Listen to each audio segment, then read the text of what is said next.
بسم اللہ الرحمن الرحیم۔ ڈیئر اسٹوڈینٹس، آج ہم 6 کلاس کی اردو کی کتاب چمپا کا سبق نمبر 24 جس کا عنوان ہے شفق، جو کہ ایک نظم ہے، پڑھنے جا رہے ہیں۔ حسب معمول سب سے پہلے ہم اس میں الفاظ معانی دیکھیں گے۔ سب سے پہلا لفظ ہے شفق۔ شفق کہتے ہیں سورج نکلنے اور ڈھلتے وقت افق پر نظر آنے والی روشنی۔ آپ نے اکثر دیکھا ہوگا کہ جب سورج نکل رہا ہوتا ہے یا غروب ہو رہا ہوتا ہے تو آسمان پر ایک زرد کلر کی جو ہے وہ ایک روشنی سی چھا جاتی ہے، اس کو کہتے ہیں افق، ٹھیک ہے۔ اگلا لفظ ہے لالا زار، باغ، لالا کے پھولوں کا کھیت۔ دنگ، حیران، جیسے کہتے ہیں نا فلاں شخص کو دیکھا اور وہ دنگ رہ گیا، مطلب کہ حیران رہ گیا۔ بھید، راز کو کہتے ہیں، فلاں شخص کے بہت سارے بھید ہیں، میرے پاس بہت سارے راز ہیں۔ اسی طرح کرامات، کرشمہ، نیلگوں، نیلے رنگ کا۔ نیکسٹ اشعار دیکھیے، کہتے ہیں کہ شفق پھولنے کی بھی بہار دیکھو، ہوا میں کھلا ہے عجب لالا زار۔ اس شعر میں شاعر کہتا ہے کہ شام کے وقت جب سورج ڈوبنے لگتا ہے تو آسمان پر ایک حسین لالی پھیل جاتی ہے، جیسے فضاؤں میں پھولوں کی بہار آ گئی ہو۔ آسمان پر پھیلی یہ شفق ایسے معلوم ہوتی ہے جیسے ہوا نے لالا کے پھولوں سے ایک شاندار باغ کھلایا ہو۔ یہ منظر فطرت کی خوبصورتی اور قدرت کی صناعی کا حسین مظہر ہے۔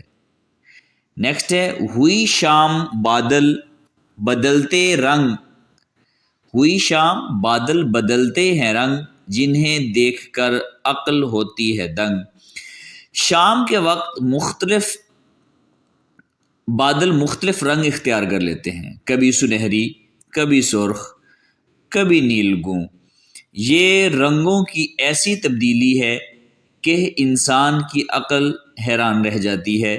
شاعر اس منظر کو دیکھ کر قدرت کی کاراگری پر جو ہے وہ حیرت کا اظہار کر رہا ہے، حیران ہو رہا ہے۔ اگلا شعر ہے نیا رنگ اور نیا روپ ہے، ہر ایک روپ میں یہ وہی دھوپ ہے۔ یہاں شاعر کہتا ہے کہ شام کے وقت سورج کی روشنی ہر لمحہ نیا رنگ اور نیا روپ دھارتی ہے۔ اگرچہ ایک ہی دھوپ ہے مگر اس کے جلوے ہر لمحے مختلف نظر آتے ہیں، یعنی قدرت کی صناعی اس قدر لطیف ہے کہ ایک ہی روشنی، سورج کی روشنی، کئی رنگوں میں جلوہ گر ہوتی ہے۔ کہتے ہیں کہ طبیعت ہے بادل کی رنگت پہ لوٹ، سنہری لگائی ہے قدرت نے گوٹ۔ بادلوں کی رنگت اتنی حسین اور دلکش ہے کہ دیکھنے والے کی طبیعت خوش ہو جاتی ہے۔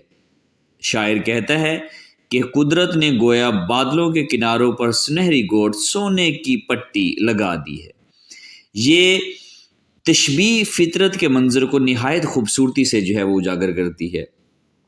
اگلا کہتے ہیں کہ ذرا دیر میں رنگ بدلے کئی، بنفشی و نارنجی و چمپئی۔ شاعر یہاں بیان کرتا ہے کہ تھوڑی ہی دیر میں آسمان کے رنگ بدل جاتے ہیں، کبھی بنفشی، کبھی نارنجی، کبھی چمپائی، یعنی کہ زردی مائل سفید رنگ کو کہا جاتا ہے، رنگ چھا جاتا ہے۔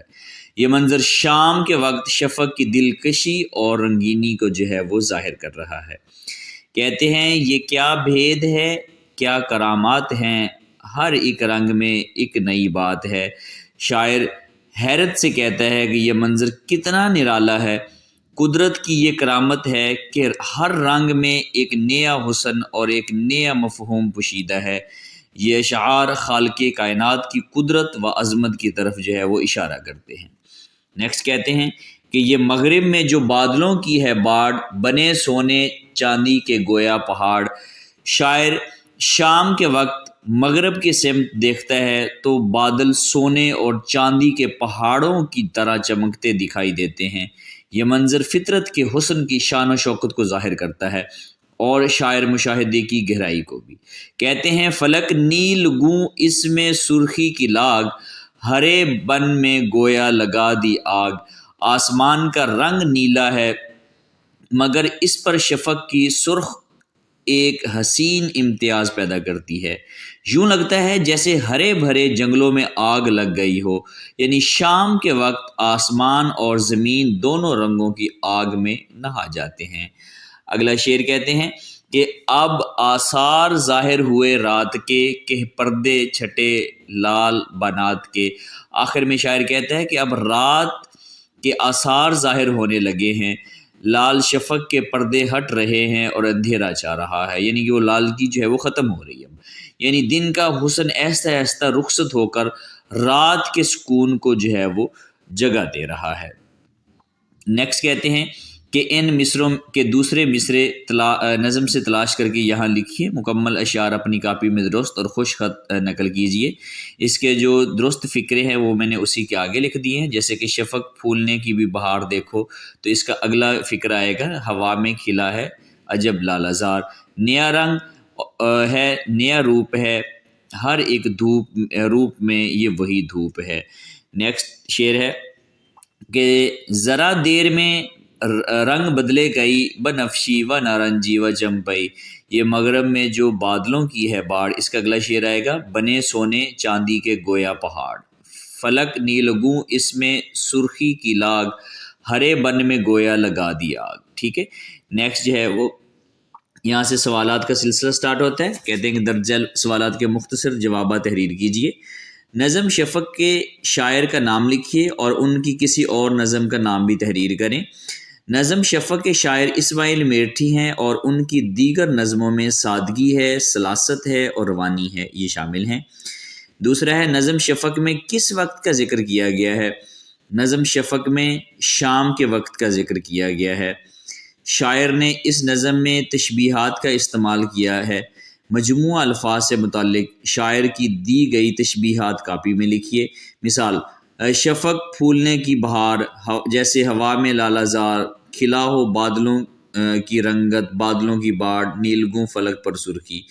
جواب نظم میں استعمال کی گئی تشبیہات: شفق پھولنے کی بہار، بادلوں کی رنگت، بادل کی شکل، نیلے آسمان پر سرخی، ہوا میں کھلا لالہ زار، سنہری گوٹ، باڑ سونے چاندی کے پہاڑ، ہرے بن میں آگ لگنا وغیرہ۔ ٹھیک ہے، اگلا سوال ہے نظم کی مصروں کے آخر میں آنے والے حروف جو ایک ہی جیسی آواز دیتے ہوں قافیہ کہلاتے ہیں۔ مثلا دوسرے شعر کے قافیے رنگ اور دنگ، پانچویں اور آٹھویں شعر کے قافیے لکھے۔ پانچویں شعر کے قافیے کئی اور چمپئی ہے، آٹھویں شعر کے قافیے لاگ اور آگ ہے۔ ٹھیک ہے، اگلا ہے الفاظ کی تذکیر و تانیث۔ اردو میں غیر حقیقی اشیاء کے بھی مذکر مؤنث ہوتے ہیں، مثلا شفق مؤنث ہے اور بادل مذکر۔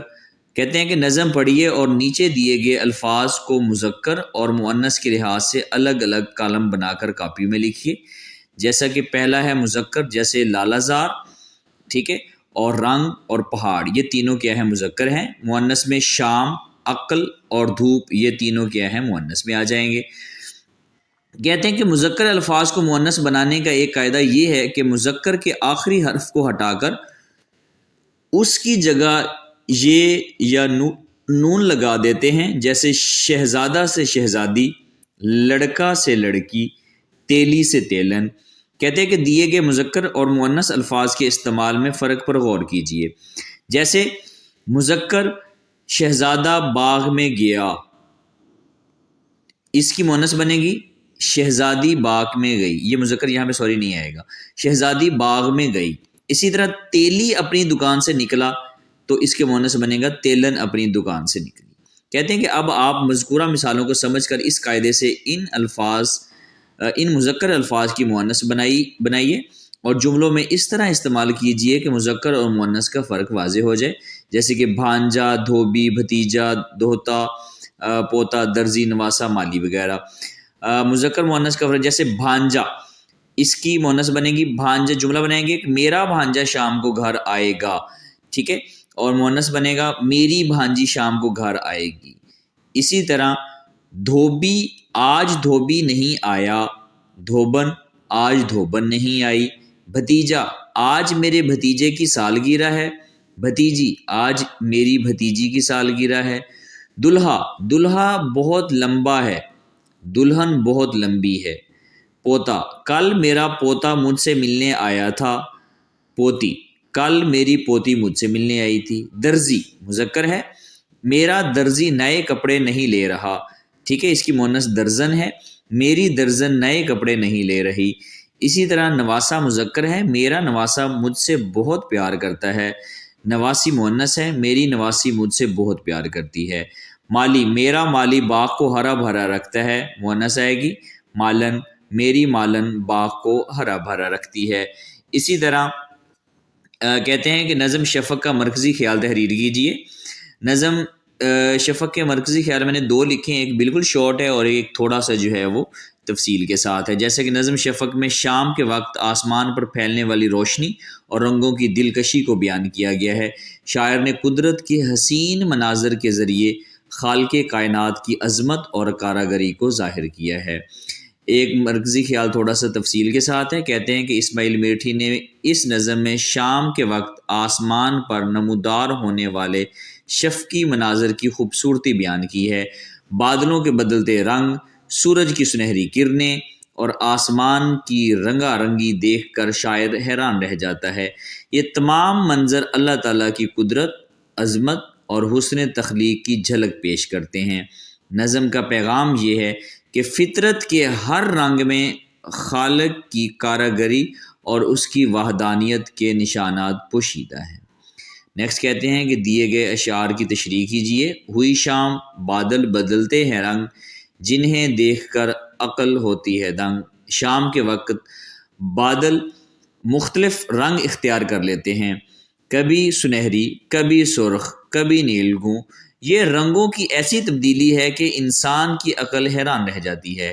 شاعر اس منظر کو دیکھ کر قدرت کی کاراگری پر حیرت کا اظہار کرتا ہے۔ کہتے ہیں یہ مغرب میں جو بادلوں کی ہے باڑ، بنے سونے چاندی کے گویا پہاڑ۔